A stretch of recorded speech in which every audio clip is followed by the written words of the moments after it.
lehibe indray raha lasa navamalala miomina amintsika amin'izao fotoana izao a dia faly be nay tenako miona aminao eto androany ao anatin'izao fandarantsika vava-kafebelona izay rahanao amin'ny fandarana andramoka izao a ny Aki radio a ny mpikambana anatin'ny vava-kafebelana ary ny groupe izay maharesy a izay miaraka aminay manototosa isan'andro isan'andro an'izao fandarana izao dia monina fiadana tompo amintsika rehetrarehetra ary matoky simino fa ifampahireto indray tsika amin'ity androany ity. Faly be ny tenako mahita anareo tafavoreto indray androany a dia nirariako a dia nareo mba haritra hatramin'ny farany a ary maniry sy mirary tokoa mba hoe ny idiranao eto a dia tsy takan'ny voanao eto fa dia tena hoe ahery ianao raha mivoaka eto androany azo hery ianao amin'ny alalan'ny tenin'Andriamanitra izay ifampahirizantsika eto amin'ity androany ity. Amin'ny adin'indray sasany hoe ny fotoana irahantsika eto a dia matoka fa adin'indray sasany mahery a tena hoe irotsahan'ny fahasoavan'Andriamanitra aminao a raha lasana vavamalala dia tonga soa dia tahin'ny tompo a isika tsirairay avy. Raha androany no tonga miaraka aminay eto dia teherabanao manokana sady tena hoe tongava soa dia mahereza dia maharitatra amin'ny farany a fa resy lahatra fa tsy tonga fotsiny eto ianao fa tena misy raha ilan'ny tomponao ka dia maharetatra amin'ny farany a dia mahazaho hery a mahazaho fahasoavana. Dia tahiny tompo koa tsika rehetra izay efa mpanaraka eto a androany dia raha nabavintsika lalahy fantainy lalana niditra voalohany teto hitako niditra voalohany teto androany a raha nabavy lalahy ho tahin'Andriamanitra ny ianao a ary tenin'Andriamanitra dia milaza manao hoe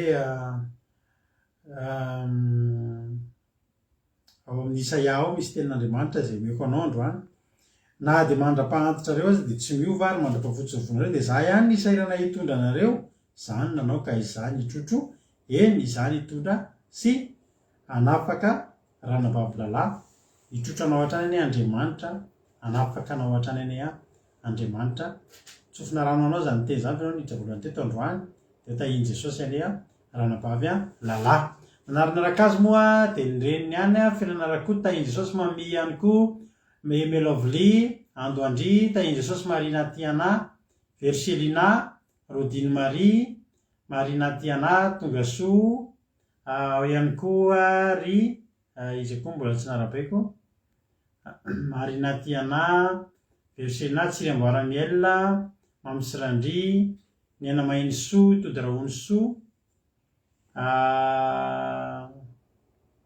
ao ihany koa Kataka Malala Mamy Sirandry Sandra Akonina Azasika Patitsy dia Nirina Rodriguez tonga soa ihany koa nabavy Lina artisanay de Madagasikara Makrina Rantarina Marie Charline Soameva tonga soa daholo a Sandola Roli Erika Raka tonga soa Fabiola Zanakandapa Lantonirina Yama Amboaratsiky Mirela Moaya Aida androany vitako teto izany dia tonga soa manokana arahabaina manokana Mirela dia maharetatra amin'ny farany.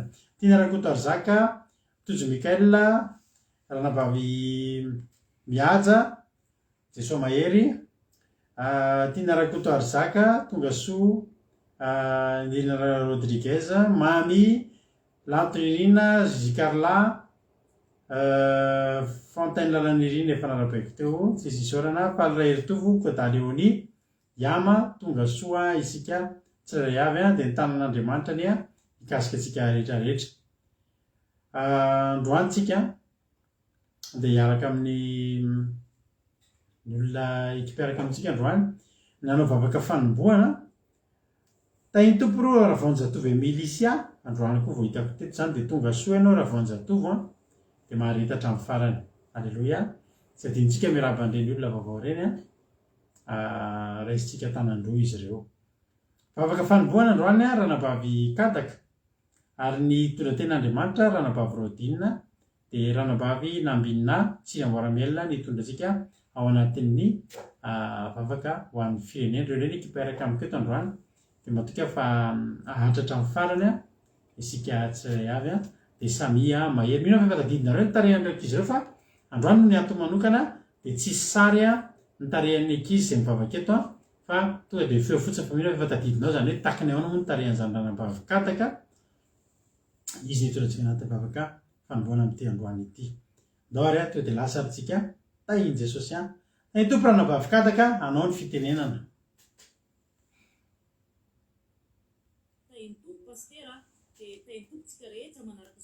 fiambenana zao nzay iara ivavaka tsika tompo rirainay be fitiavanao mbola faly midera mankalaza ny anaranao izahay satria de lehibe tokoa ny fitiavanao anay nitantaninao ny vimbinao izahay tompo namakivaky ny tontolonandro iny ary natratra zao ora sy fotoana nzay iaonanay eo anatrianao izao tompo rany amalalo ankehitriny ary izay tompo de mangataka eto anatrianao jesosy rany amalalo tainao zao fotoam-bavaka ataonao eto zao tompo mba ho voninahitsy ny naranao ta io koa ny vavaka na ny toroteny zay oentiny mpanomponao indrindra tompo rany amalala ô ny fampianarana zay oentiny ipasterana eto tompo mba hitondra fanjesena lahatra ho anay tsararay avy tompo ka andresy lahatra ny fonay mba hiara-dia aminao jesosy rany amalala ô ta io koa jesosy eo ny connexion nay indrindrandrindra tompo satria avy amin'ny connexion no iarasana eto jesosy eo ka engany mba tsy hoengeleny ny devoly zany rehetra zany jesosy malalanay eo fanao any itayany zany jesosy eo ka anatrika zay ataonay eto tompo ray nazay andany satria anao no miteny hoe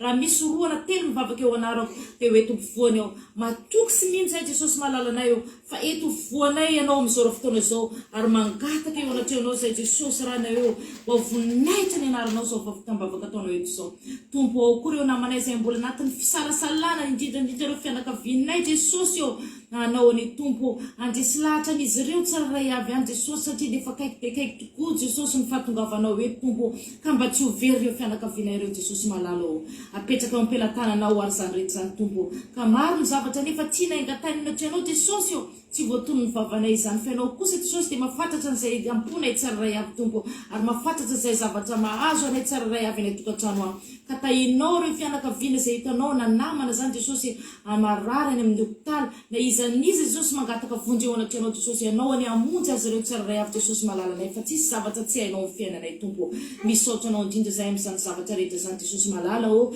misaotra rainay eo aleloia amen. Aleloia makasitraka rana vavikataka sotra ny rana vavikataka tsika to anatin'izay vavaka matsiro a fanomboana zay retiny teto a tamin'ity androany ity de jesosy ny amaly fitianao rana vavy a de mandrosoa foana ary mazotoa foana manao asan'Andriamanitra fa zany a no antoky ny fahomiaza antsika de tahiny tompo a iangonirina Andrenasolo Ranoroso Olga ko Daniela Beky Rolandy tahiny jesosy nareo rehetrarehetra raha vonjatovo Emilisy efa narabaiko teo de nisy anankiray hitako ohatry ny vaovao be koa teo a fa mbola ipotro ihany ka misy rehefa tsy tadidiko any ambony ihany sotra rana vavikataka jesosy amaly fitianao a de maherezatra any elo hira ary tsika aorina tetitsika to de hiditra amin'ny tenin'Andriamanitra izay hoe tena navavitsika rodiny aorina toriteny moa de miverina tany a mamelapelatra ny toriteny andeha atao tsika ty hira anankiray ty a amoaza tsika indray zay mety matoritory sy mety a ho varindriny fa tsy fotoana tsony zao a tokony atonga atsika ho variny ry havana malala eo anatrian'Andriamanitra fa tokony ifo am'izay tsika fa akaika jesosy elao ny fahotana elao ny ratso natao a andaotsika mboatra mandrakizay atsika meno finaritra anatin'ny tetenao zany makatoerana tsara sady maka baiboly fa hitra amin'ny tenin'Andriamanitra tsika rehefa aveo tahiny tompo ary a mahereza daholo.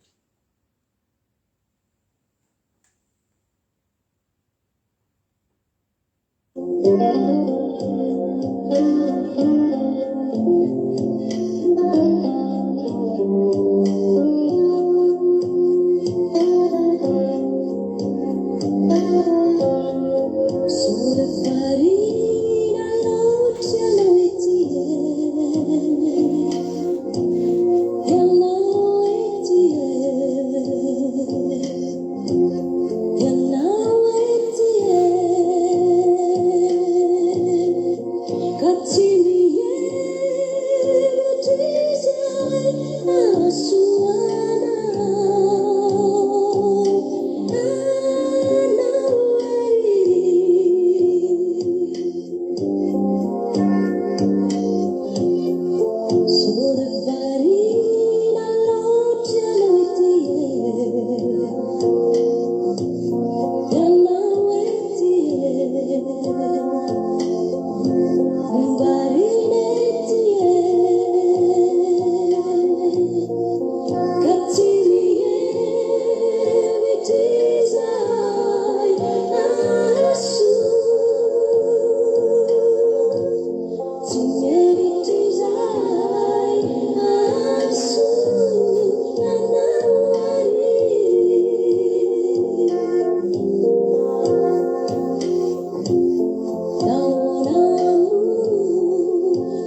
Alleloia satria n'andriamanitsika am'izany hira mahafinaritra zany iry zany tena teneniko anao fa tena nisy fotoana ny tena nampisaina lalina mihitsy ahoana marina moa zany Andriamanitra tsy mitodika amintsika zany fa midify atsika loza nge zany dravana zany hoe Andriamanitra eo ihany fa tsy mijery anao satria ny fahotantsika ny hevitra mampisaraka atsika amin'Andriamanitra ary noho ny fahotantsika dia lasa mifanalavitra amintsika Andriamanitra ka androany arak'izany izy zany raha tianao ny hifanakaiky amin'Andriamanitra dia elao ny lalany ratsy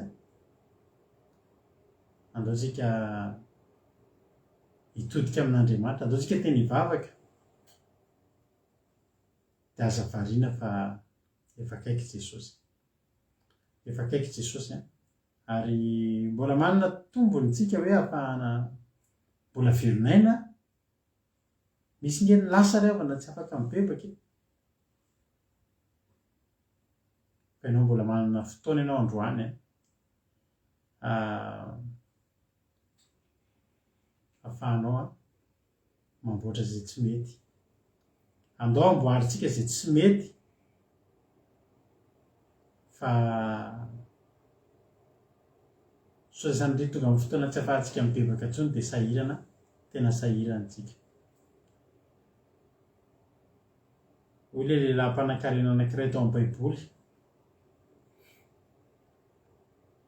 efa tany amin'ny afo be izy dia zao nyteneny hoe mba hiverina eny an-tany na dia minitra vitsy mba ahafahako milaza amin'ny rahalahiko an'izao fijaliana be zao mba tsy ho aty amin'izany fotoana zany tsy afaka makety intsony ianao milaza fa zao ny fotoana ilazantsika amin'ny olona hoe miala amin'ny fahotana miala amin'ny ratsy fanao andaontsika hivavaka mahafinaritra nge ny mivavaka ry havana mahafinaritra manana fifandraisana amin'Andriamanitra aza tena aminao androany hoe mitiavy ianao n'Andriamanitra, mitiavy ianao vavaka, mitiava fotoana ahafahanao mifanakaiky amin'Andriamanitra. Io zao raha navavy marina ty anaty tsy hitanao mampalahelo mihitsy hoe izy tsy maintsy andeha hianatra, izy moa tsy any Canada, dia ny lera tsy mitovy, dia satrony foana tiany atakalo fianarana ny fandarana ny tenin'Andriamanitra ary zava-dehibe zany. Hitanao tsara raha navavy marina ty anaty hitan'Andriamanitra io ary Andriamanitra andamina programanao momba an'io satria ao am-ponao ilay izy. Tahian Jesosy ary rahala tehirizina lehibe anja tonga sao daholo tsika rehetrarehetra lantony irina izaho mbola tsy voaravako teo tsara iny iriny ka iny iriny efa saika tsy hitanay dia diavinay izy iny efa saika tsy hita fa hita indray dia narehefantsika ao anaty ino moa anaty YouTube farak'izay aingana mba ahafahantsika rehetrarehetra miara-mankafy. Nareo afaka mijery anatin'ny compte YouTube ako YouTube antsika Radio Radio fa misy hira marobe, misy hira efa maromaro ny hira nasitsika tononkirao misy hira amin'ny teny anglisy nadikatsika ao, misy tsika olona miaina anaty hira. Alleluia. Tompo ary tsika rehetrarehetra filazan-draharaha kely aloha sao dia adinonao ny fotoanantsika fa isika amin'ny isa zao no mahatadidy hoe rovintsika manao an'le amin'ny 30 dia 31 mars 1er avril mifarana amin'ny 2 avril sabaty io izay faranantsika amin'ny fivadikanana dia anatanteraka efatrandro zany anatanteraka efatrandro isika séminaire izay ho tanterahantsika amin'ireo andro ireo ny titre an'iny iriny hoe sao de varina efa anaty YouTube izy iny sao de varina Adeline ny mirage tovovavy Adeline dia anatanteraka séminaire anankiray tsika dia manasa anao dia aso koa ny namana sy tapaka mba hanaraka mandritra an'ireo efatrandro ireo fa afinaritra io mijery zavatra vaovao indray tsika amin'io tahaka nytsika nanao ny Gilgal tao anatin'ny herinandro eny fa mitindrentsika dia efatrandro rehefa tsika an'izay ny larobia 30 dia ny lakamisy 31 dia ny zoma 1er dia ny sabata 2 zany hoe sady fandraisana fanasan'ny tompo faranantsika amin'ny fivadikanana io séminaire io dia amboary sady ny programanao. Programantsika manaraka be aorinan'izany, ngeza be aorinan'izany dia ny 15 avril tsika anatanteraka pasika 15 avril alina dia anatanteraka pasika isika dia amin'ny fotoana io tsy takan'ny pasika izay fandrehanao matetika eto miaraka aminay eto nareo izay mivady ireny hitandreto fa amin'io dia misimisy ihany ny ankizy ho avy aty atokantrano anatanteraka an'izany ara-bavaky ny pasika izany izay ho dimbiasan'ny sabata ary faranantsika amin'ny fitsanganan'i Jesosy ny alahady fitombohan'ny andro firavorafona ihany koa amin'io. Ao anatin'ny séminaire no andrenesanao fampianarana momba an'izany pasika izany anao izay mbola tsy maharaka hoe tsy mbola mifantatra hatramin'izay antsika efa mieritreritra hoe pasika dia ozy nareo chocolat zany sa resaka chocolat zany sa resaka atody zany sa resaka inona fa tsisy idiran'izany rehetrarehetra zany fa dia hitanao hoe ohatranao moa zany pasika dia kalaza pasika tsika amin'io miavaka ny pasika ho ankalazaintsika amin'io maromaro nareo nefa milaza ho avy tonga aty an-trano antitirahantsika an'izany ary nareo izay manaraka amin'ny internet dia iainanareo avokoa ny zavatra izay iainanay aty. 3 andro tsy ho adinonareo mandrakizay io fa 3 andro tena hoe rahantsika mifaly eo anatrehan'Andriamanitra. Misy mieritreritra chocolat na bitokely na resaka atody fa tsisy idiran'izany ny pasika ry havana malala fa sarobidy ary mahakasika foa mafetanetana.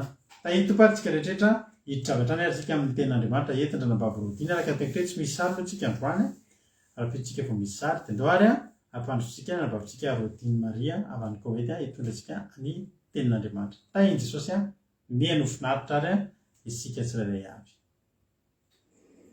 Tahiny Jesosy pastera Maria mianakavy tahiny Jesosy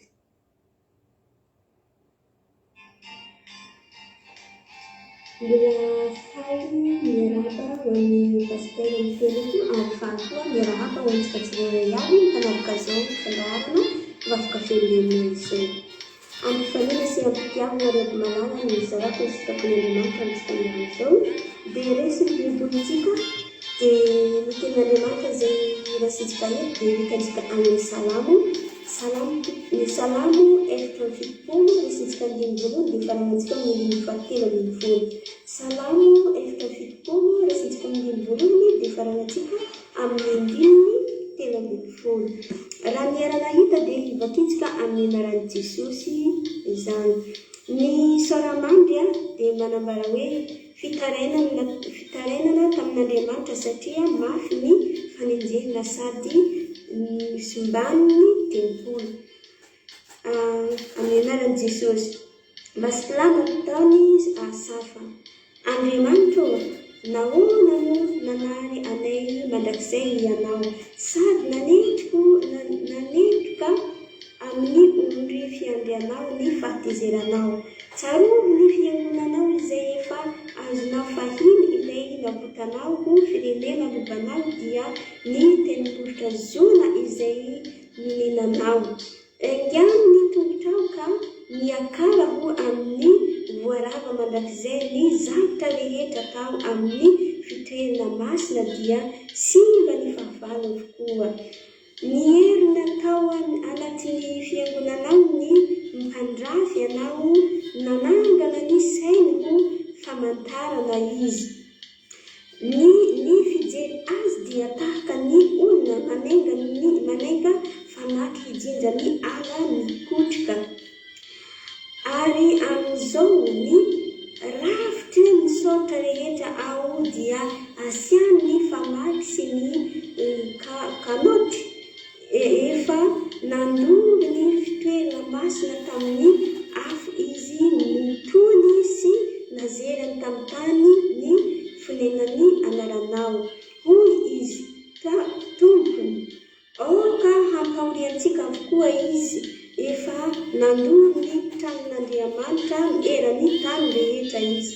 Tsy hitanay ny famantarana, tsy misy mpaminany intsony ary tsy misy aminay mahalala izay mbola haretany izao.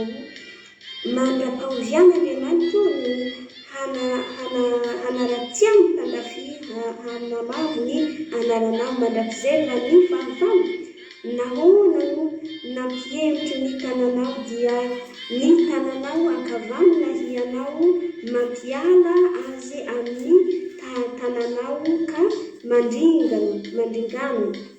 Fa Andriamanitra no mpanjaka hatrizay nanao famonjena eny amin'ny tany izy.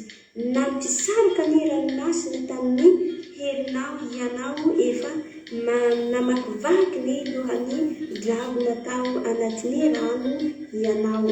Alleluia, amen. Ino moa ny sitrapon'Andriamanitra izay rasintsika eto ry avamalala. Eto moa hitantsika moa ny soramandry dia milaza hoe fitarainana tamin'Andriamanitra satria mafy ny fanenjehana sady misimbana ny tempolo. Tamin'ity fotoana ity moa ry avamalala dia tena nafy tokoa ny fanenjehana nahazo ireo mpanampin'Andriamanitra ireo. Ary nafy koa ary ny tempolo koa dia simba tamin'izany fotoana izany. Dia nisy mpanampin'Andriamanitra anankiray ry avamalala dia tena olo tian'Andriamanitra izy ary tena mivafoka amin'Andriamanitra izy. Ity mpanampin'Andriamanitra izay atao hoe asafa izao. Rehefa simba ny tempolo ry avamalala ary nafy ny fanenjehana dia nalahelo asafa ry avamalala dia nitarainy tamin'Andriamanitra izy. Satria efa tena tezitra izany Andriamanitra teto noho nino na ino moa Andriamanitra ry avamalala tezitra tamin'ireo mpanampin'Andriamanitra ireo. Satria mety misy zavatra izay ratsy nataon'ireo mpanampin'Andriamanitra ireo dia tsy nanaraka ny sitrapon'Andriamanitra.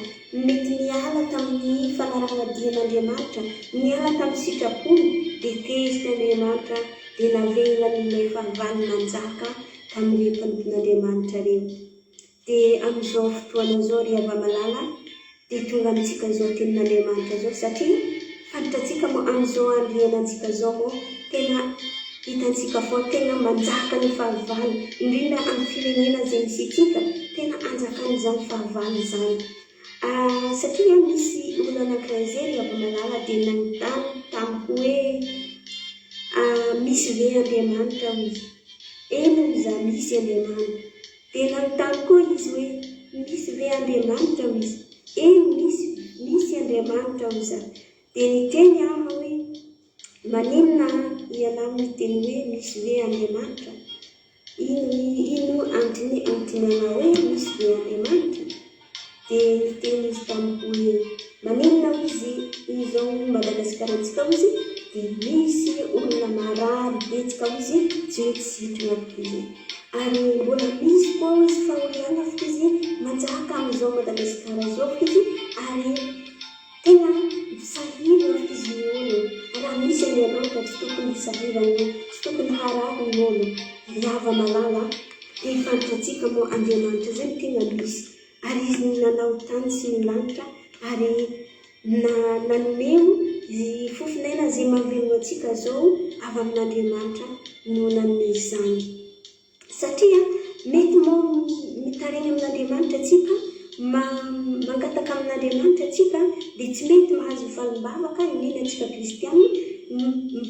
Mitareny atsika mety tsy mahazo valim-bavaka atsika ry hava-malala. Kanefa ry hava-malala dia misy zavatra tian'Andriamanitra amboariny amintsika olombelo.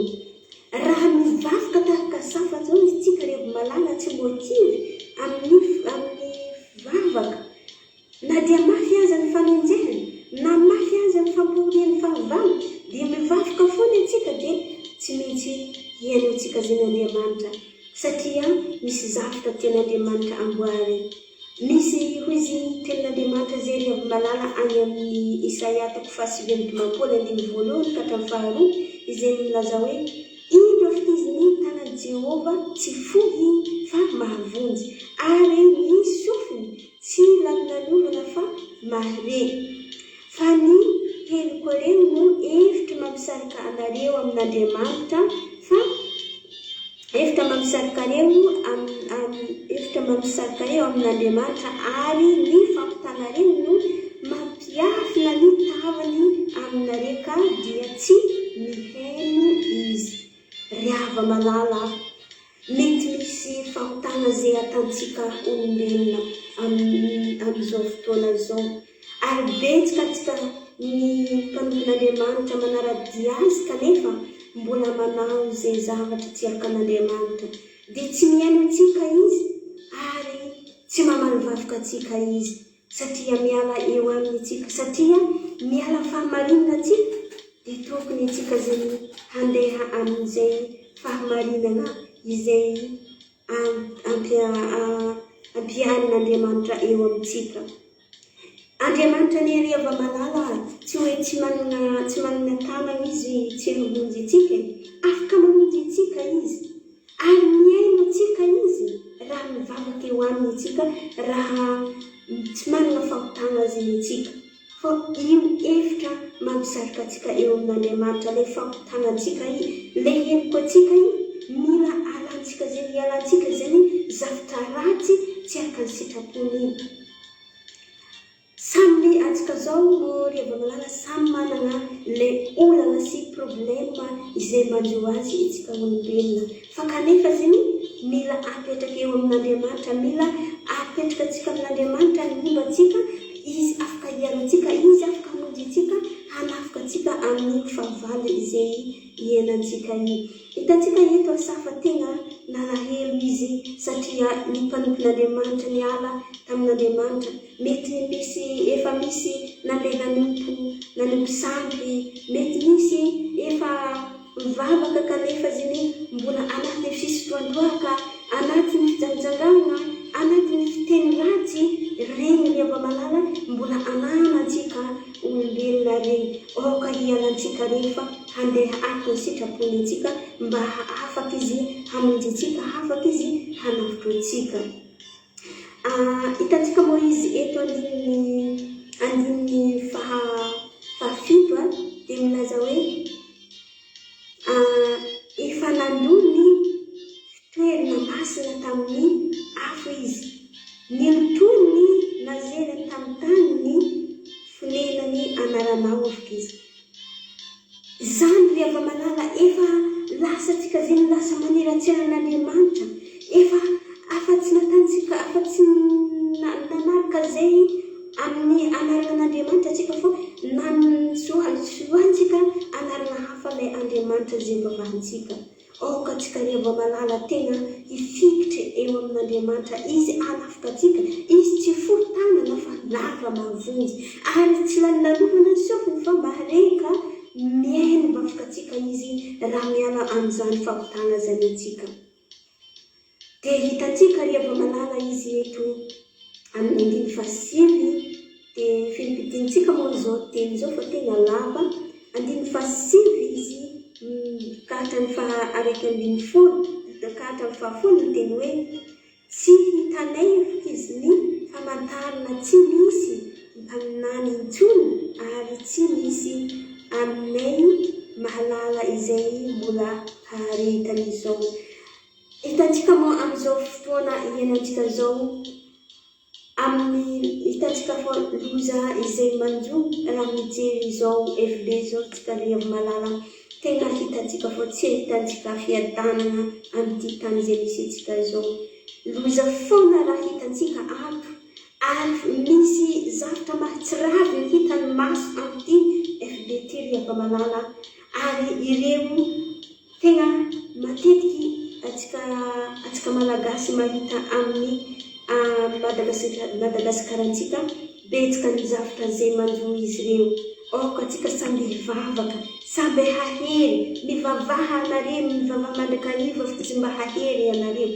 Ka tsika samby hivavaka ahery amin'izany fanompoanan'Andriamanitra zay ry Avamalala, fa tsy andeha aniratseran'Andriamanitra atsika tahaka ny zanaka Israely izay efa nitantan'Andriamanitra tamin'iny ranomasina mena tafitsaka, ary rehefa nandeha tamin'ny tany Egypta dia efa tsy nisy rano dia nimonimony izy ireo ry Avamalala, kanefa nitantan'Andriamanitra tamin'iny ranomasina mena iny, ary mbola nimonimony koa izy ireo tamin'izany fotoana zany.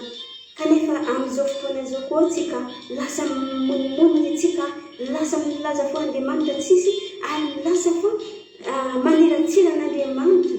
Ka tsika tsy aniratseran'Andriamanitra, mivavaha manatona azy, satria Andriamanitra tsy mba mandao atsika zany. Andriamanitra tsy mbo malegny atsika zay fa tia atsika izy, miantso atsika isan'andro izy, miantso atsika fogna izany Andriamanitra zany. Dia andehantsika mijery tenin'Andriamanitra anankiray izay any amin'ny tantara faharoa toko 7 andiny 7 izay manao hoe raha ny oloko izay natsoka amin'ny anarako ho avy hanitry tena ka hivavaka hitady ny tavako, ary hiala amin'ny ratsy fanaony dia hihaino any an-danitra aho, ka hamela ny heliny ary hahasitra ny taniny, ary izao dia hahiratra ny masoko ary ny sofiko hihaino ny vavaka izay ataony amin'ity fitoerana ity. Amen. Zany no hitakin'Andriamanitra eo amintsika. Raha atsika zany anantsoan'Andriamanitra tamin'ny anarany, handeha hanetry tena, hiala amin'ny ratsy fanao, dia hiaino atsika any an-danitra izy, ary maso ny hijery atsika amin'izao andro iainantsika zao. Dia ka tsika samby handeha hanetry tena, ka tsika samby hanolotra ny tenantsika eo amin'Andriamanitra, mba hafahany halala votiny atsika amin'ilay famoriana sy fijaliana izay manjo atsika izao. Midebaha atsika ary mifona eo amin'Andriamanitra, dia hiaino atsika izany Andriamanitra zany. Dia izany tenin'Andriamanitra zany dia samby hampahery atsika dia voninahitra reny ihany ho azy ary fiadanana kosa ho antsika tsirairay avy. Aleluia, amen.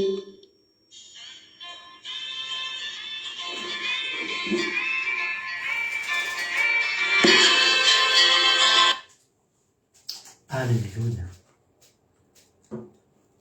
Mankasitraka indrindra any ranabavitsika rodinitsika tao anatin'izay tenin'Andriamanitra izay mahafinaritra ravahana hirahira mahafinaritra mony azy dia isaorana anao ranabavy rodina. Andriamanitra manankiray-pahasoavana ny maly fitianao dia izay rehetra nataonao ho tsarovana Andriamanitra hatrany hatrany. Mankasitraka indrindra dia tahiny Jesosy ranabavy malala dia mahavitasoa ary fanatera amin'ny ankonanao dia Jesosy amaly fity. Izay angamba ny azo lazaina amin'ny asan'Andriamanitra izay nataonao. Dia mankasitraka antsika rehetrarehetra koa mampahery azy mankasitraka azy amin'ny toriteny mampahery azy hatrany hatrany ireny fankasitrahana izay ataontsika ireny. Dia tahiny Jesosy ary isika tsirairay avy. Saotra ranabavy rodina dia tahiny Jesosy ianao mahery izy hatrany hatrany dia tombositra mitombo fahasoavana dia ampiasain'Andriamanitra foana hatrany hatrany ianao amin'ny asan'Andriamanitra. Tahiny Jesosy ary tsika tsirairay avy. Hita avy hatrany amin'ny tenin'Andriamanitra ary tsika amin'ny famelabelarana fa asiantsika rano kely aloha.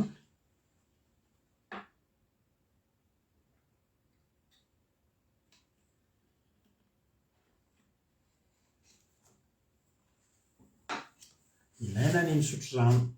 Aleluia. Salamo fa 470 izay soratany Asafa. Iza moa Asafa? Dia Asafa dia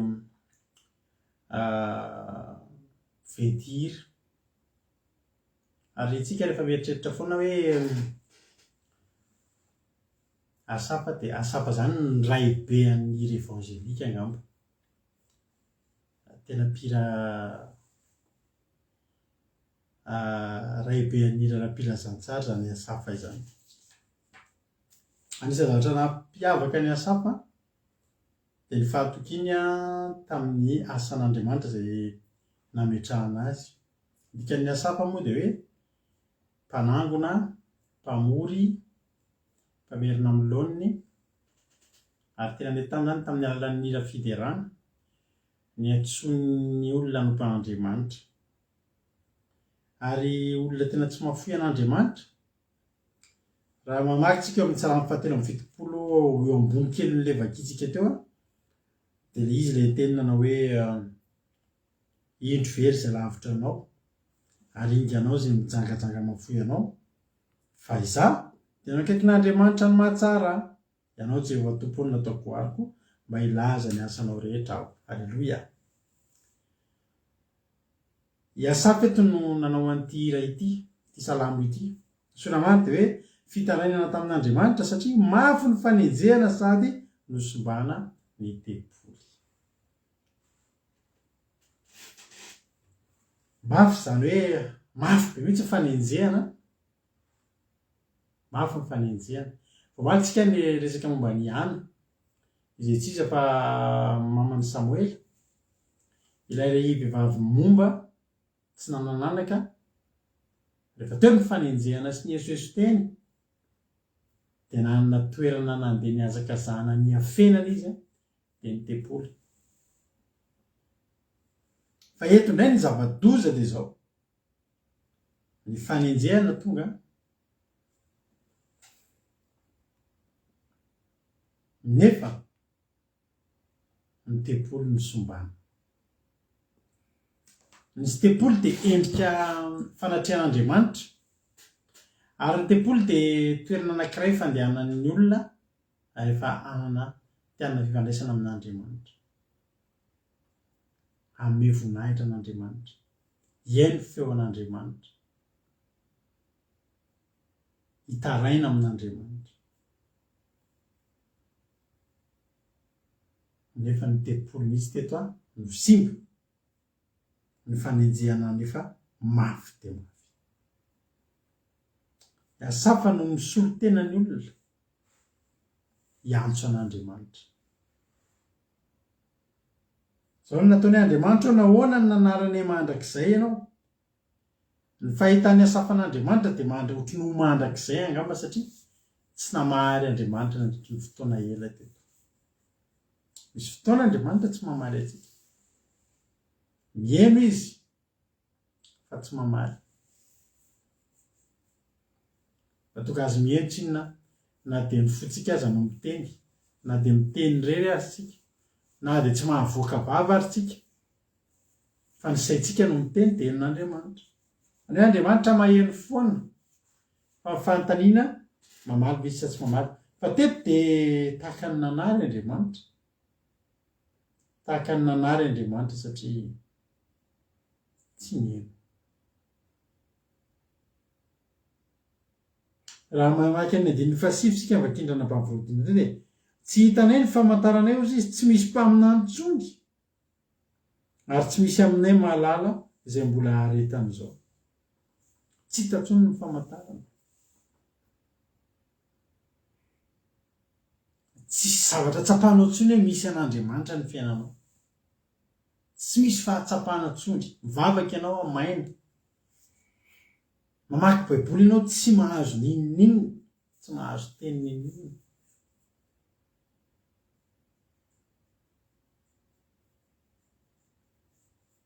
Mivavaka ianao fa tsisy mandre. Tsisy mamaly moa zany fa tsy hoe tsisy mandre. Tsy fiainana zany ilay avy namalala. Tsy fiainana zany. Nampitaraina ny asafa satria izao ny asafa dia efa zatra teo akaikin'Andriamanitra araka izany tenany amin'ny Salamy 7:7-8 zany. Ny asafa dia tsy niala teo akaikin'Andriamanitra. Tsy niala teo nilan'Andriamanitra. Teo foana izy nideran'Andriamanitra. Teo foana izy nanome voninahitra n'Andriamanitra. Nanao ny asa fanompoana izay natao teo. Tsy niala teo. Efa zatra ny fanatrehan'Andriamanitra. Ny olona anankiray efa zatra zavatra anankiray ka rehefa tsy eo iny, ohatran'ny hoe antsika rehefa zatra ny telefontsika ka tsy eo ny telefontsika. Tsy mahavita ninninina hoe ndray andro tontolo adiny tany an-trano ny telefoninanao dia tsy afaka nanao ninninina ianao. Ohatra ny mangidy ilay fiainana, ohatra izany asafa teto. Satria zatra niaraka tamin'Andriamanitra. Nefa avy eo toa tsy re Andriamanitra.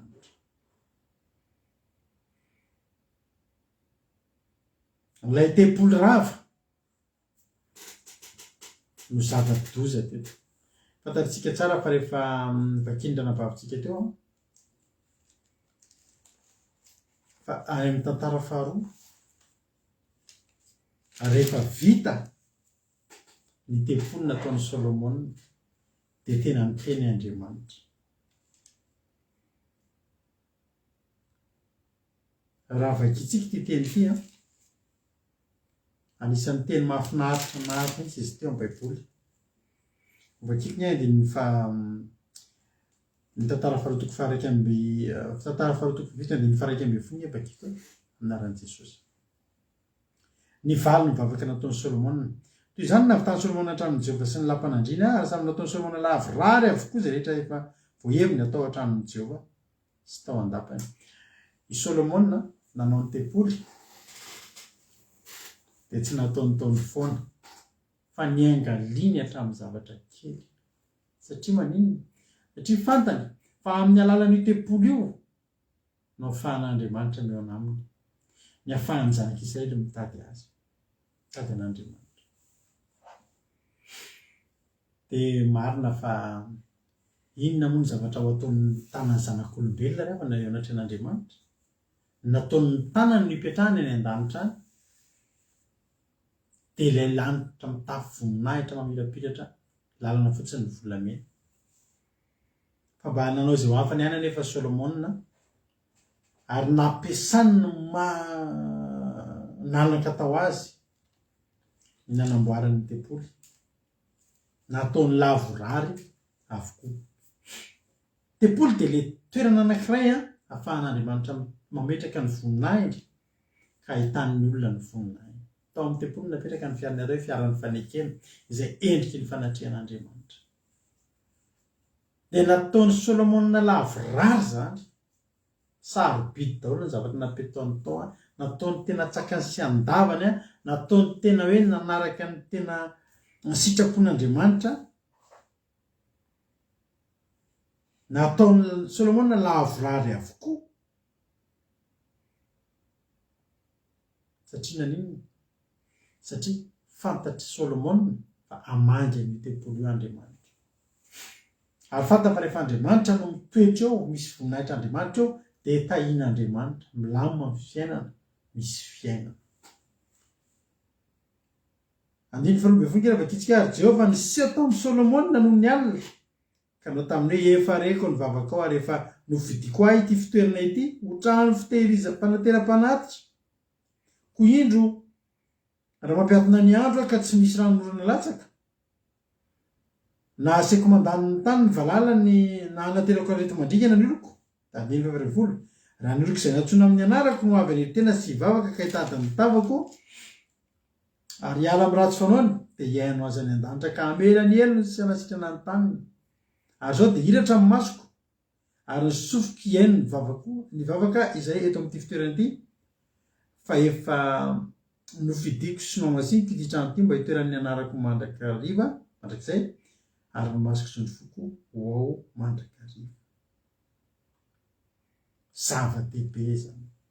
Ary takatry Asafa zany na tonga azy tena nidradradratra mihitsy voasimba ny tempoly nefa anaty fanenjehana. Satria zao le tempoly le nisy ny mason'Andriamanitra sy nisy ny sofiny sy nisy ny vavany, jereny zay mahazo anao, enony zay teneninao ary teneniny zay tokony hasoanao. Io toerana io izany hoe le tena hoe tena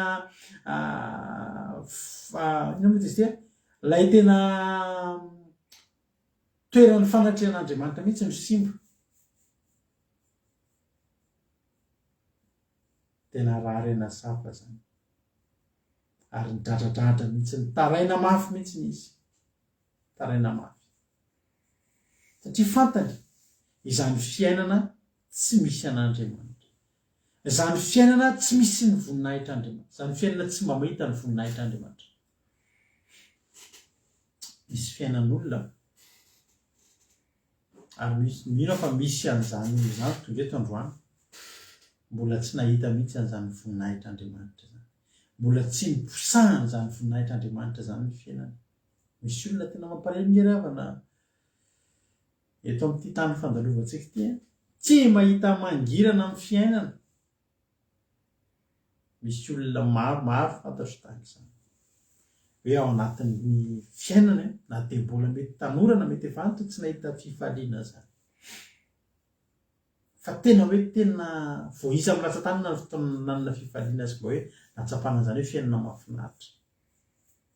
Fa fiainana tsisy tsirony, fiainana tsy misy endriny, fiainana tsy misy na inona na inona. Tamin'izany andron'ny Solomona zany ao anatin'ny fiangonana vao miditra, vao lavitra ny vao manomboka andeo any amin'ny tempolo ianao, vao any amin'ny tsaiko hoe 1 kilometra manodidina dia mahatsara fotorotoro nefa mbola ny ivelany. Mainka moa zany lay manafany ao anatiny, tahaka ny ahoana no mety ho fanatrehan'Andriamanitra tao anatin'ny fitaovavaka tamin'izany fotoana izany. Ary zany no alelovan'ny Asafa eto ary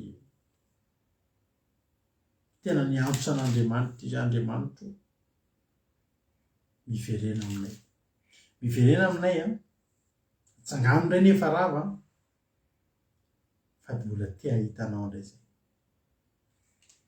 Ary afaka malalako ny fanenjehana amin'izao andro iainantsika izao. Ny fanenjehana dia efa misy foana. Ny ady dia efa misy foana. Ary na manan-karena ianao na tsy manan-karena na inona zavatra lovanao, na tsara na ratsy, na ambany na ambony, na vidinana na fiakarana, dia ny ady tsy maintsy misy foana. Ny fanenjehana misy foana. ny olana misy foana fa ny tena olana raha ohatra hoe zany rehetrarehetra zany eo fa nefa ny tepoly tsy eo ilay toerana fahana miona amin'Andriamanitra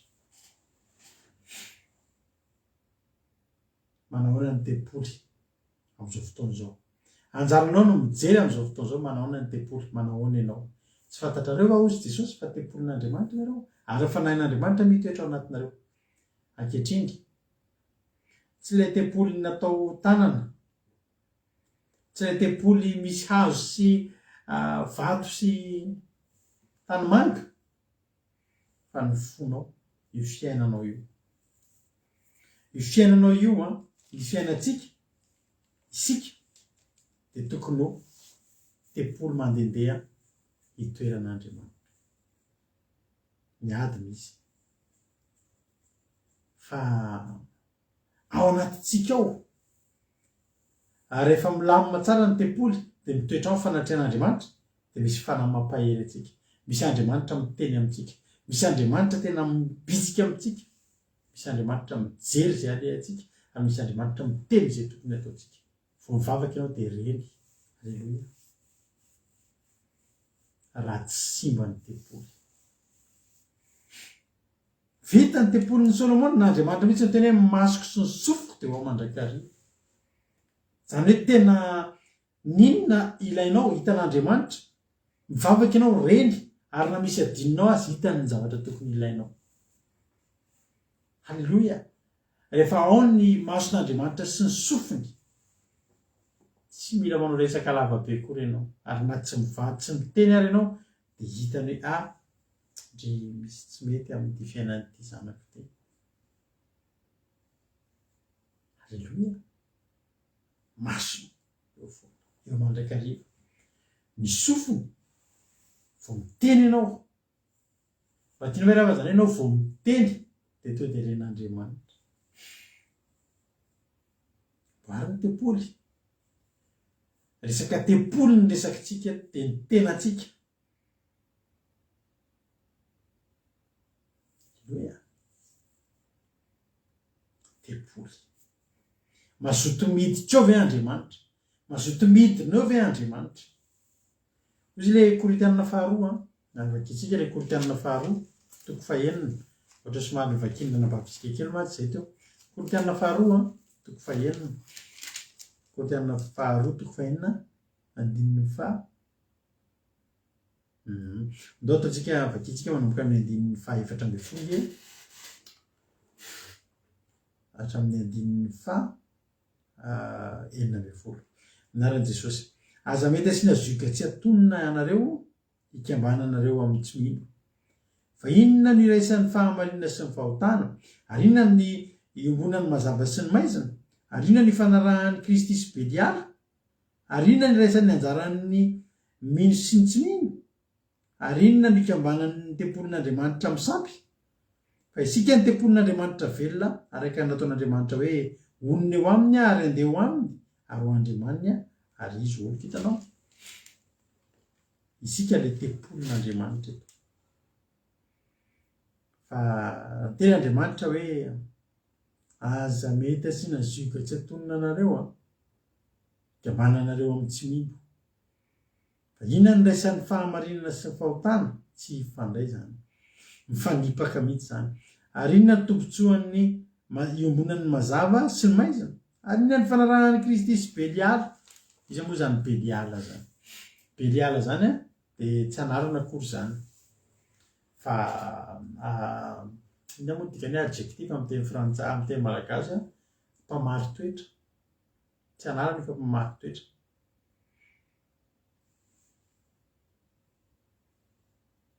dia ny dikan'izany Beliala zany ratsy be ratsy fanahy zany ny dikany atao hoe Beliala ary eto dia miteny ny ten'Andriamanitra hoe inona tokoa moa idiran'i Kristy amin'ny Beliala fa amin'izao forsen'ny olona izy idiran'i Jesosy amin'ny Beliala vavaka ihany ny olona tsisy tsy mivavaka misy malaelo foana tsy hoe malaelo anao moa zany fa mampieritreritra foana le zavatra hitako tamin'ny Facebook zay, misy sarina ramatoa anankiroa dia indray manao akanjo mihaja matotra tsara, tena naty famasinana tsara mihitsy, dia ny anankiray manao mini jupe mitanjaka be mitana micro.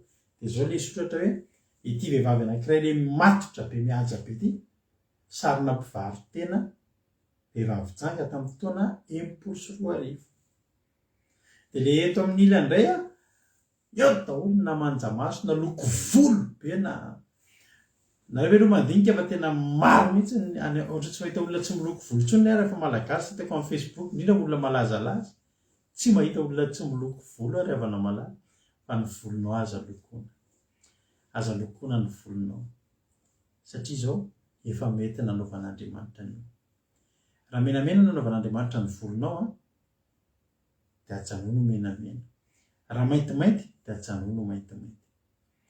Zao teko anareo ranabavy reto amin'ny fotoanareo ka mikitika ny vatanareo io, tsy miteny ireo mba ohatra manao crème kely mba mikojakoja vatana, fa rehefa amin'ny fotoanareo manala ny volomasonareo dia hovainareo io, asianareo an'ireny zavatra izay lokonareo molotrareo, lokonareo ny tananareo, lokonareo ny volonareo, dia tsy aky ny manao zavatra ohatr'izay nareo dia zao foana tenenina sady mitenynareo manao izy miteny manao hoe tsy mahay nininina mihitsy anao ty Andriamanitra, tena zao ve mba volomasoko nataonao, mody miteny ery anao hoe ditako fa tsara izany tany amin'ny Genesisy Andriamanitra rehefa nanao anareo nanao atsika dia izy dia asiako longezangeza, dia asiako orona ngezangeza koa, dia asiako sofina kelikely radorakodsalamy, dia asiako nify somary mivilambilana, dia rehefa vita teo izy ary hitako fa tsara zany. Halleloja. Tsy haiko na vita zavatra regny Andriamanitra dia niteny an'izany, ary indro hitako fa tsara izany. Dia nareo vehivavy reo isaky ny manao zavatra anankiray nareo, anao lokomena nareo, dia zao nareo sady miteny manao lokomena nareo miteny hoe tsy mahay ninina mihitsy ianao Andriamanitra, tokony mena ho any lokony tony, dia ninona na ataonao mavokely. Isaky ny mivoaka ny trano ianao, holokonao ny hoanao, dia sady miteny ianao Andriamanitra tsy mahay ninina, ny namba tiako efa mangamanga ny tsara amin'ity dia nataony tsy ny lokony zay. Fa zay le zavatra nitratra miaraka eo le sarin'le vehivavy anankiroa, dia indray mihaja be tena motina misy fahamasinana, fa io vehivavy janga vary tena tamin'ny taona 1970, dia le eto le miaraka amin'ny volo menamena be manja maso, jupe fohy kely hatreny am-potope, mitana micro, mpideran'Andriamanitra ty amin'ny taona 2024. Inona ny idiran'ny Kristy amin'ny Beliala? Inona? Beliala zany dia any amin'ny testamenta taloha, Beliala zany ny dikan'izany ratsy be, ratsy fanahy, dia nikilasiany olona fiantsoany olona ny devoly zany Beliala zany. Sao dia mantsy ianao hoe misy mitoejaza eto ka hoe misy anarana vaovao hitako zany nahazo révélation fa Beliala ratsy be zany, anarana devoly zany. Ny ten'Andriamanitra ny Korintiana faharoa toko fahaenina, inona moa ny idiran'ny lavagilantsika vakina mihitsy le izy. Inona moa izy no idiran'ny fahamarinana sy ny fahotana, iraisan'ny fahamarinana sy fahotana. Inona ny ombonan'ny mazava sy ny maizina, ary inona ny fanarahan'ny Kristy sy Beliala, anao zavatra tsy tokony hifanaraka mihitsy ireo. Halleloja. Zoatra nambinina. Halleloja. Zara misy mipropose hoe andao oronao io raha salama mba atao amin'le somary lavalava kely, atao ohatry ny endry mampionina, tena marina raha mba mety, io mihitsy mety amiko. Efa tantareko anareo le zay tamin'le voateraka ny zanakay voalohany, dia tamin'ny mivady zay dia zao ny teny mampionina, zaho izy zay tako izy ny zanatsika ka ho petakorona be orona be ohatra ny dada, satria izy zareo mianakavy dia ohatra ny lavalava orona kely ohatra ny karana zay. Dada izy za hitako tiaraka ao ny zanatsika dia ohatra ny oran'ny lahy io, izay dia maninona kosa monjoky dia mba mitondra ny oriko zany izy zao izy izy a vao miteraka tsika disa maraina tokotro zao ny oriny ataotro za dia mbola le kely iny zany dia fototsenina mba ho lava oriny ozy aho matsy anazy voalasa reo dia polopolesiko ny oriny dia mba mitovy amin'ny anahy mampina za vao mifody atao ny oriny le zaza voalasa mampina dia ny andro potseriko ohatr'izao mba ho mitovy amin'ny anahy satria maninona hitan'Andriamanitra fa tsara io raha misy miteny andao opéré ny orinao io tsy manaiky ahy andao fa ataoko raty io tsy mety amiko tsara io hitan'Andriamanitra fa tsara zany za makasitraka ny asa tanan'Andriamanitra eo amin'ny fiainako ary mijery fitaratra dia mety ny tena tsara tarehy ianao ty rady andray tsara tarehy ny asa tanan'Andriamanitra isaky ny mandeha nareo ravana malala dia zao ataovy hoe za Andriamanitra efa tsara efa mety alleloia efa mety ny anaovanao tsisy ifampidiran'i Kristy sy Beliala ary mahatonga ny tempolinao tsy zarizary dia sady Kristy no Beliala ny fiainanao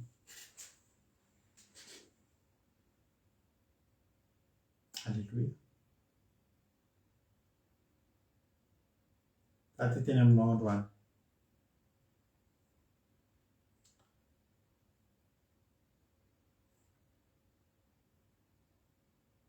amboary ny tempoly misy tsy mety ao ary misy tsy mety ao dia nitaraina mihitsy ny asafa hoe Andriamanitra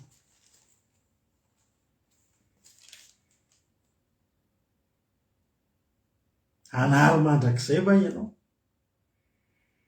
tsy hitanay intsony ny famantaranao izy tsy misy mpaminany intsony ary tsy misy aminay mahalala zay mbola retan'izao mandra-pahoviana Andriamanitra ny anaratsiny mpandrafy anamavy ny anaranao mandrakizay va ny fahavariko nahoana ny mampiamotra ny tananao dia ny tananao akavanana ianao mampiala azy amin'ny tratranao ka mandringa tiany mihitsy mba hiasa amin'izay ny tanan'Andriamanitra hiasa amin'ny tanana akavanana ny Andriamanitra fa tsy mbola miasa satria maninona rava ny tempoly rava le toerana ahafahan'Andriamanitra midina ohatrany tsy mety ve ny fiainanao amin'izao fotoana izao ohatrany tsapanao ve ny fiainanao amin'izao fotoana izao rehavako malalako raha tsapanao amin'izao fotoana izao ny fiainanao dia tena ohatrany misy tsy milamina ohatrany tsy mety milamina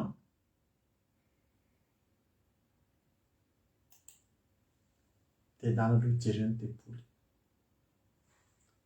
jereo ny tempoly sao dia mba tsy milamina izy mpanendry Solomona nataony lamina be fa nijery tao Andriamanitra ary nihaino tao ary niteny tao mahafinaritra miditra ao amin'ny tempoly mahafinaritra ny mandeha mivavaka tamin'ny androndry tamin'izany androndry Solomona tamin'ny andron'ny tempolin'ny Solomona zany miditra ao fiangonana tao dia mahazo hery miditra ao amin'ny toerana fanatrehan'Andriamanitra tao dia mahatsapa fanatrehana mahatsapa kasika mahatsapa hery fa rehefa tonga ny tamin'ny andron'ny Asafa tena nanao ny tsy nety ny olona variana ny olona tsy nikolokoloan'ny olona ny tempoly simba ny tempoly olo ny tempoly tangazana ny tempoly ry havana ny fanafody ny fiainanao io dia andao atsangana ny tempoly ataovy lavorary taka nanaovana ny Solomona nataony lavorary avokoa zay tao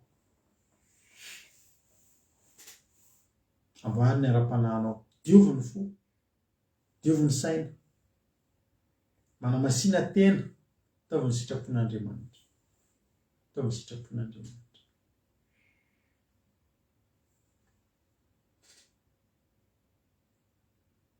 ataovy ny sitrapon'Andriamanitra amboary karakarao tsara ny tempoly fa mila voninahitra Andriamanitra io fiainanao io mila voninahitra Andriamanitra io fiainanao io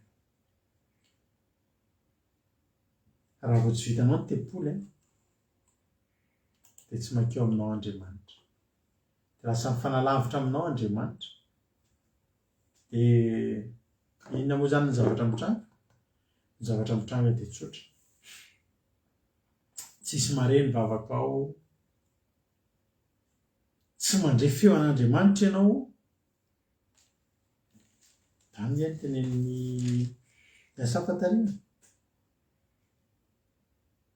Tsarovy ny fiangonanao zay efa azonao fahiny, ilay navotanao tamin'ny ho firenena lovanao dia teny ohatra zony zay nonenanao. Ankehitriny tsy zany intsony ny zava-mitranga. Efa nandoro fitoeranao masina tamin'ny afo izy, nirotony sy nazerana tamin'ny tany ny fonenan'ny anaranao. Zany nataon'ny olona ny tempolin'Andriamanitra. Zany nanaovan'ny olona ny fifandraisany tamin'Andriamanitra taloha. Ary natonga ny Safa nidrandradrandra takan'io, any fanenjehana tonga ny toerana tokony alofana tsy nisy, ny toerana tokony ahitana an'Andriamanitra tsy nisy, ny révélation tsy nidina. Ary David zany dia anafika manontany Andriamanitra, enjehako ve? Danao izy Andriamanitra, enjehako ve? Janonao izy Andriamanitra. Tamin'izany andro zany tsy niteny intsony Andriamanitra, zay nataon'ny olona nitondra fampotehana ho azy. Raha vao tsisy Andriamanitra miteny fiainanao io, manome toro lalana anao, dia etsika mankany amin'ny fahampotehana foana ny zavatra mitranga. Ndao hovainy zany andro, ndao anaorina ny tempoly, ndao amboarina atao lavorary ny tempoly. Andao tsika hiara-hira mihitsy iteny manao hoe za Andriamanitra raha lavitra anao aho, raha tsy eo ianao, miady reny nge tsika raha amina raha lavitra an'Andriamanitra, miady reny nge tsika raha amina raha tsy eo Andriamanitra. Inona ny tianao? Anao mizazory ny tempolinao amboatra tsara ny ara-panahinao, sa hiady reny? Mila fahitenanao hoe za mila an'Andriamanitra. Rehetra mila an'Andriamanitra izy ndao amboarina ny tempoly, amboary, amasino fa hitoetra ao aminao Andriamanitra dia tsy ady rery intsony. Aza mitoetra rery ndao hiara mandeha amin'Andriamanitra. Raha lavitranao aho dia ho feno ahy ahy. Raha lavitranao aho ho anjakany tahotra. Raha toka tsy eo ianao, raha toka tsy eo ianao, miady rery foana. Aliko ihany hitoetra eo anilanao. Raha lavitranao aho dia ho feno ahy ahy. Raha lavitranao aho ho anjakany tahotra. Raha toka tsy eo ianao, miady rery foana. Aliko ihany hitoetra eo anilanao. Tsaroko faly ny foko e. Tsaroko faly ny fo rehefa miaraka aminao. Avitan'ny tempolinao daholo ny natonga manjo toko otoananao. Fa tsy mamana ianao na tiady sarotra. Aliko ihany hitoetra eo anilanao.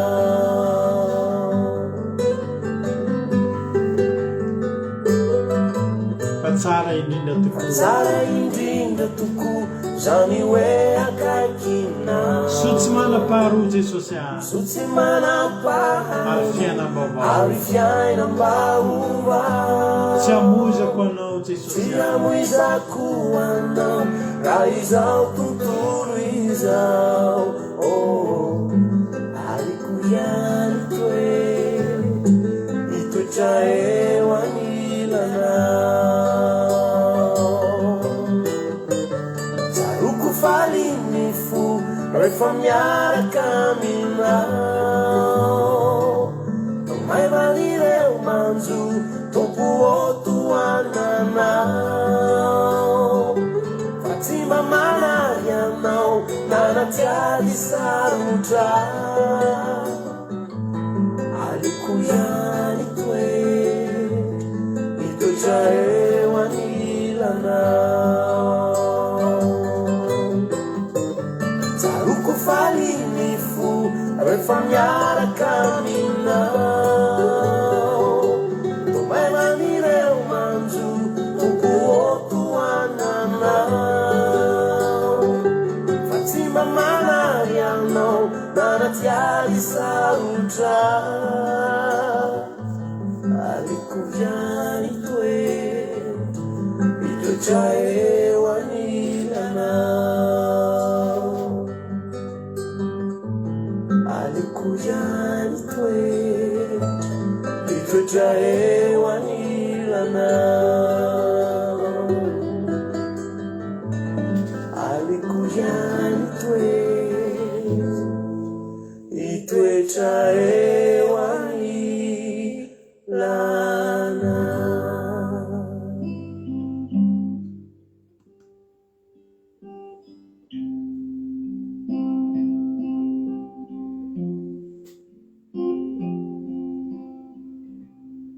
Endavana malala aleo eo natry an'Andriamanitra aleo akaikin'Andriamanitra no mahatsara antsika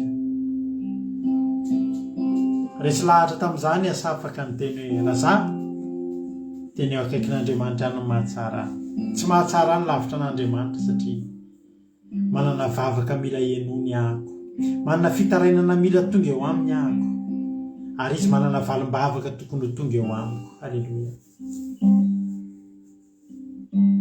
Androantsika anatin'ity vavaka ataontsika ity dia izao vavaka fanamboarana ny tempoly amboary izay tsy milamina atsangano ireny tempoly. Halleluia. Atsangano izay mbola tsy nety hivavaka isika amin'izao fotoana izao. Misaotra anao Jesosy tamin'izany fotoanan'io zany tamin'ireo teny rehetra izay tonga taminay tamin'ity androany ity. Misaotra Jesosy satria fantatray fa mbola miteny aminay ianao ary fantatray fa mbola mitsinjo sy mijery izay mahasoa anay ianao. Dia nampitandreminao indray izay tamin'ity androany ity mba tsy hasimba ny tempoly izay toerana ahafahanay mialoka izay toerana ahafahanay mihaona aminao. Jehovah Andriamanitra atsangano indray izay efa rava atsangano indray izay efa rava mba ahafahanay tonga eo anilanao mba ahafahanay mihaona aminao mba ahafahanay mahita ny voninahitra.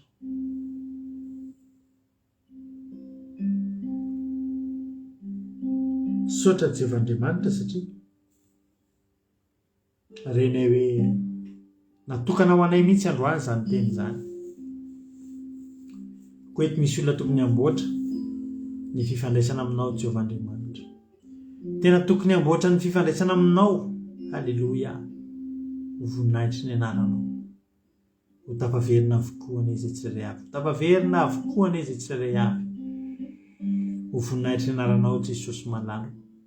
Ho voninahitry ny anaranao Jesosy. Avereno ny tsirairay avy.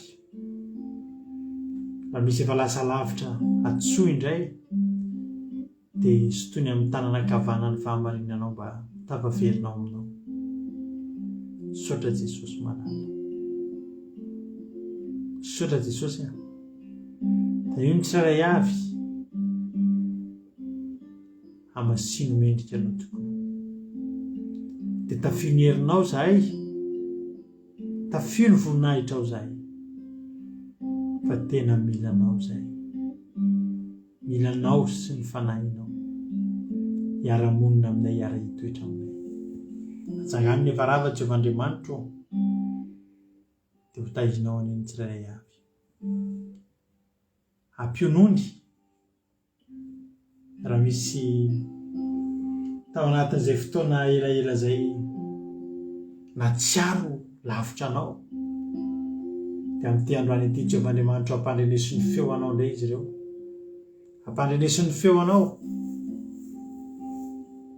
ataovy miverina indray ilay teninao ilay mibitsika ty anatinay teny amin'ny feon'ny fietretanay mamainganay anatin'ny alina mangina mainganay eny amin'ny toerana rehetra izay alainay mampahery anay manosika anay manohana anay sotra Jesosy manana dia ho tahinao ny tsirairay avy tsisy ho diso anjara amin'izany teny zany na dia iray aza sotra ray matoky anao fa tsy hameranay irerenao areto ianao ampahery ny tsirairay avy amin'ity androany ity dia hitondra fitoniana hitondra fampanantenana fa nitsangana tamin'ity androany ity indray ny tempoly ahafahanay miona aminao sotra Jesosy malalo halleluia amen Itonia zanako fa eto aho reko avoko ireo vavakao vavaka ho an'ny firenetsika orina zany iry zany traka am'izay aza manary ny tenin'Andriamanitra fa eto mitsangana ve ny tempolinao matoky ay zanako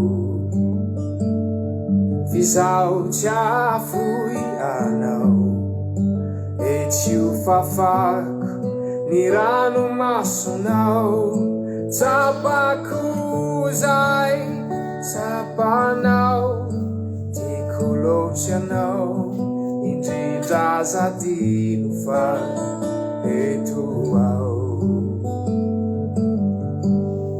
ny zava-drehetra tsy voatery afaly anao fa ny zava-drehetra miara-miasa soanao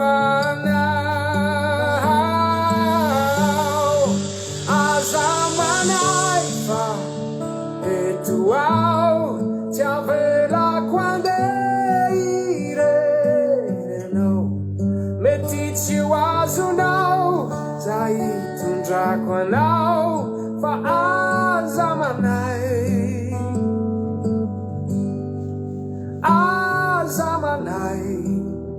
fa izaho hitantananao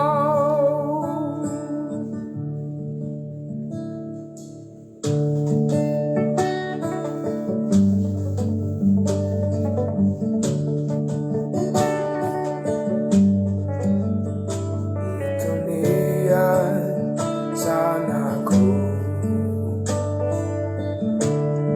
fa eto ampianarik'io zava-bavao ianao ny ampatanjakanao no anton'izao haik'io fa marary nefa nampianao anakaiky ahay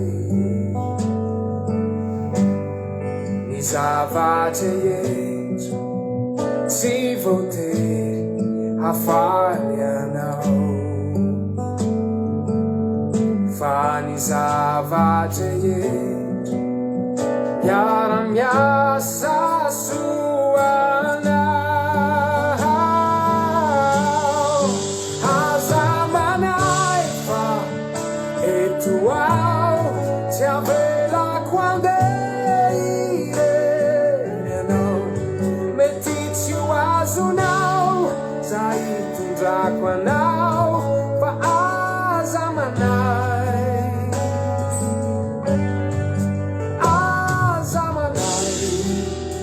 fa izaho hitantananao ny zava-drehetra tsy voatery hafaly anao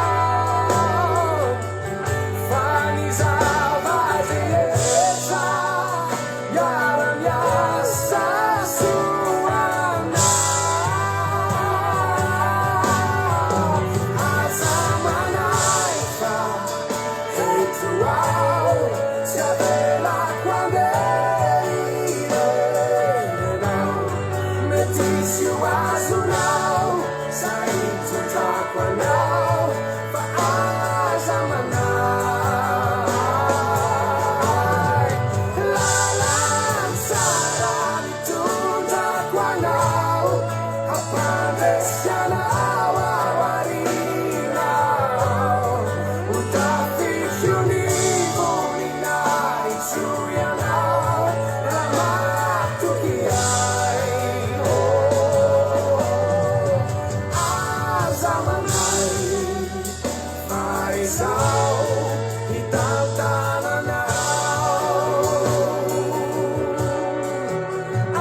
mivavaka avy hatratsika ho an'ny firenena amin'izao fotoana izao. Iaraka amin'ny ranabavy Tsire Amboaramielina Nambinina na ohatra.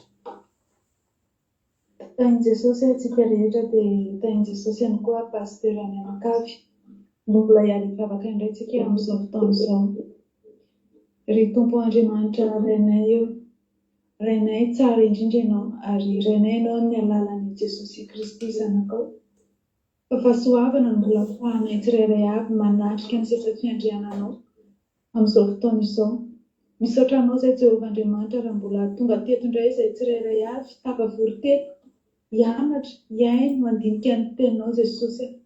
Misaotra ny amin'ireo mpanomponao izay nitondra ny teny fampianarana, tao ny nitondra famelabelarana sy ny bavaka mamy Jesosy dia tena hoe misaotra anao izay ny amin'izy ireo izay mbola nanaky no ampiasanao indray hitondra hafatra ho anay tsirairay avy ary mifonay izay nandray an'izany tanana izany dia tena hoe tanilonaka ahianiry tsara, ahiandreo tsara ny teny izay nafafinao Jehovah ka hilatsapaka ary hamofo be zato eny ao am-ponay tsirairay avy izany ary fijanonao am-ponay izany Jesosy fa tena hoe hatramin'ny fitondrantenanay dia ho filazany tsara anao Jesosy malala. Dia misaotra Jesosy, misaotra raha mbola nomenao an'izao fotoana izao indray izay ka ahafahanay midera sy mankalaza ary manindrahindra manome voninahitra ny anaranao eto androany satria rariny loatra Jesosy raha tonga tao anatrehanao izay hanetry tena ankalaza sy hanome voninahitra ary misaotra ny anaranao satria tsara ny zavatra izay nataonao anay Andriamanitra. Misaotra tamin'ny fitantananao anay androany tontolo, tamin'ny fofinaina mahavelona Jesosy, tamin'ny fahasalamana, tamin'ny fahasoavana rehetrarehetra eny tamin'ny tontolo ara-panasy tsy tamin'ny masonay Jesosy dia niasanao avokoa izany ka dia velom-pisaorana ary ravoravo aminao izay Andriamanitra. Misaotra Andriamanitra tena hoe misaotra satria tsy takatry ny sainay ny fitiavanao sy ny fitantananao anay Jehovah.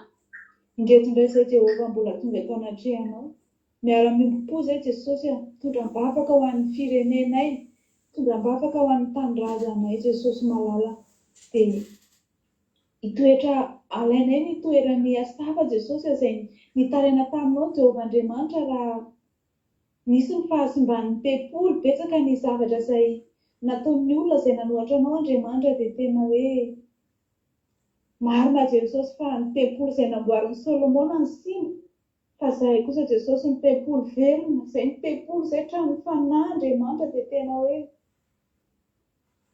misaotra Jesosy satria mbola misy ny tempolona mijoro amin'izao vaninandro Jesosy ianao Andriamanitra mifototra hijoron'izany tempolonao izany, izany tempolona izany Andriamanitra ry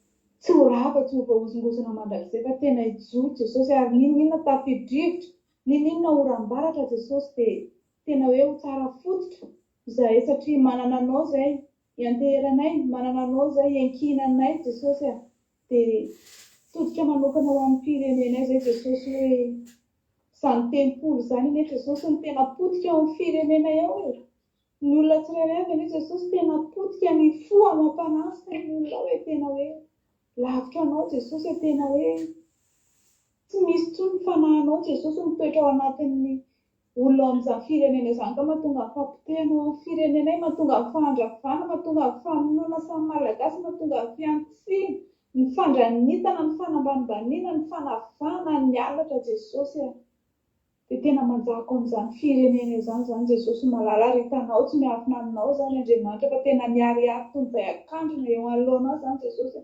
faratsian' izany firenena izany, faratsian' ny vahoaka ao Jesosy dia tena hoe mihodina nanadiny tanteraka anao Jesosy ka izany Jesosy no ampahatongavanay eto, izany Jesosy no mbola antony mahatonga anay hijoro eto anie Jesosy izany anie Jesosy no mahatonga anay mbola hoe mahafoy ny toromasonay mamy anie Jesosy izany hoe eo ambony fandriana matoritoy ny olona rehetra fa izay Jesosy tena hoe nafonay izany satria mandohalika izay Jesosy manangatra amin'ny feonay izay mitaraina mitomany izay Jesosy ny amin'izany firenena izany satria mba tianay Jesosy hoe ho afaka izany firenena izany, mba tianay Jesosy hoe hisy fanahy masonao hamangy an'izany firenena izany, hamangy ny isam-batan'ny olona tsirairay avy, hanangana indray nefa rava Jesosy hikasika amin'ny fon'ny olona tsirairay Jesosy fankatray fa ianao mahay manangana Jesosy ianao mahay matorotoro ny fovatin'ny olona tsirairay avy Andriamanitra ka angatahanay izany, mangataka amin'ny fanahy masonao izay, mangataka ny herinao izay Andriamanitra fangio ny olona tsirairay avy Jesosy, fangio fa mila mifamanginao Jesosy, mila mierinao fa tena lavitra anao Jesosy, lavitra fitiavam-bola Jesosy, mahavitanay mamonin'olona Jesosy, fitiava-karena Jesosy, tena hoe miroro zay Jesosy, miroro zay mieritreritra an'izany firenena izany. Andriamanitra tena mifono zay Jesosy, mifono mamela anay Jesosy, mamela mamindrako ny tanay, manasitrana ny tanay Jesosy, satria anao teny fa tanteraka amin'ny firenena mihitsy Jesosy hoe manonona anao amin'ny vavany famifono dia lavitra anao dia ao amin'ny firenena izany Jesosy mangataka amin'ny famindrapona izay Andriamanitra, miantray ianao meno vavaka Andriamanitra, ianao mivavakay, mety maromaro zay, mety vitsivitsy zay Jesosy, fa oka Jesosy tsy mihabetsakay no ianonao mivavakay Jesosy, fa ny fonay malao fona amin'ny taraina Jesosy, malala fonay mangataka famindrapo Andriamanitra, hitanao zany tsy miafina aminao Andriamanitra, dia amin'izao fony firenena Andriamanitra fa tena hoe latsaka katerena, tena hoe anatin'ny famaizinana tanteraka Andriamanitra, tena hoe maizina Andriamanitra, indraindray izay Andriamanitra dia tena tomanitra, indray izay Andriamanitra dia tena mametraka fanontaniana hoe Andriamanitra hitanao fa izao zavatra miseho izao, Andriamanitra fantatrao ve? Nefa izay Andriamanitra mafantatra fa hitanao ary ianao ary malala izany mialohanay hatramin'izay zavatra lalina indrindra. Ary Andriamanitra afenina dia hitanao. Andriamanitra tena mifono izay. Indraindray izay Andriamanitra dia tena tsisy tenenina intsony, tsisy tenenina, mifono Jesosy, mifono mamindrafo an'ny tanindrazanay, mamindrafo an'ny firenenay Jesosy. Fa matoa izay Jesosy mbola najoronao, matoa izay Jesosy mbola nomenao fotoana, matoa izay Jesosy mbola afaka nanetry tena Jesosy, dia hijoro an'izany firenena izany Jesosy, hijoro eo anoloanao isan'andro isan'andro, isan'ny minitra, isan-sekondra koa Jesosy. Ianao vavaka izay Andriamanitra fa tena mitaraina aminao izay. Very izay Jesosy, very ny firenenay, ianao Jesosy, mangataka amin'ny famindraponao izay Jesosy, mangataka amin'ny famindraponao izay satria fantatray fa tena na masonao ary dia tena tsy mijery an'izany firenena izany intsony, tena mitodika ianao Andriamanitra, tena hoe miamboa amin'ny firenenay ianao satria tena tafakatra mihoatra amin'ny fahotana tao Sodoma sy Gomora Andriamanitra, tena mihoatra ary tena hoe lavitra anao tanteraka Andriamanitra, dia izany Andriamanitra ny hijoronay, izany menomenom-ponay Andriamanitra. Misaotra anao izay Andriamanitra raha mbola nomeno an'izao fotoana izao nafahanay nijoro, nafahanay nitalao Andriamanitra, ary fantatray fa ianao izao vavaka izao, irao ny anjelinao Andriamanitra, irao ny anjelinao miaraka amin'ny vilia volamena, anangona ny tombavaka tsirairay avy, hitondra ny ranomasonay eo anatrehanao Jehovah. Na dia iray minitra fotsiny ara Jesosy angatanay amin'ny anjelinao, anangona ny tombavaka rehetra menomenom-ponay momba ny firenenay Jesosy, hitanao fa izay ange tena hoe nitalao foana Jesosy. Mino izay Jesosy fa tafapaka eo anatrehanao izany vavaka izany, tonga eo anatrehanao izany Andriamanitra, mankalaza anao izay, mideranao, manome voninahitra anao izay Jesosy, fantatra fa ianao mahay manao zavatra tsara ho an'ny firenenay, ary izay mahatoky anao, ianao ihany ny atokisanay fa fantatra fa Andriamanitra velona ianao, ary mihaino anay ianao mamaly vavaka isan'andro isan'andro ianao Andriamanitra, ary ianao izany vavaka izany, ianao vavaka anay tsirairay avy isan'andro, dia izay Jesosy tsy lavolefina fa matoky anao izay, ary izay dia hiankina eo an-tratranao foana, nino fidonana nino fitranga, dia misaotra Andriamanitra, voninahitra dia ho anao irery ihany isan'andro fa Jesosy. Amen. Alleluia. Misaotra betsaka ny ranavavina ambinantsika tao anatin'izany vavaka tena mifono tokoa ny vavahany, dia isaorantsika azy izany, ary Andriamanitra manankiram-pahasoavana ane hamaly fitianao ranavavina ambinina, dia mahelezatra any hatrany, tombosany tombo fahasoavana, tena mamy tokoa ny vavaka, dia hotahiny tompony antsika tsirairay avy, dia Andriamanitra hamaly fitianao sy anareo rehetra izay nandray anjara teto, ary anareo izay tonga nijery na fotoana mampalahelo fa misy efa miezaka antsika mba hanomboka loloha, fa misy amintsika eto manaraka an'izao fandarana izao dia adiny 3 sisany matory, dia tsy maintsy mifono mandeha miasa. Ezaka tsika hanao an'ilay izy aloloha any araka ny izay tratra, fa ny aty amin'ny côté anay koa moa tsy mora koa ilay manenjika an'ilay fotoana, dia iezahana zay, dia efa naizana izany misaotra anareo raha mbola tonga eto nareo, mbola naharitra tamin'izao farany izao, dia za matoky fa hotanteraka aminareo koa tena androany zay mahatratra amin'ny farany novonjeny dia mahereza dia mahatanja dia tafandriamanitra daholo raha mbola soigny amin'ny ran'anitra jesosy ka sitrapon'andriamanitra mbola velonena soamantsara daholo tsika rehetrarehetra dia rahampitsony antsika mioneto amin'ny ora izay mitovy tahiny jesosy dia mahereza daholo dia fahasoavan'andriamanitra ny ho amintsika tsirairay avy tsaika anabaka samy hoe tahin'andriamanitra rahampitsony antsika miona halleloia amen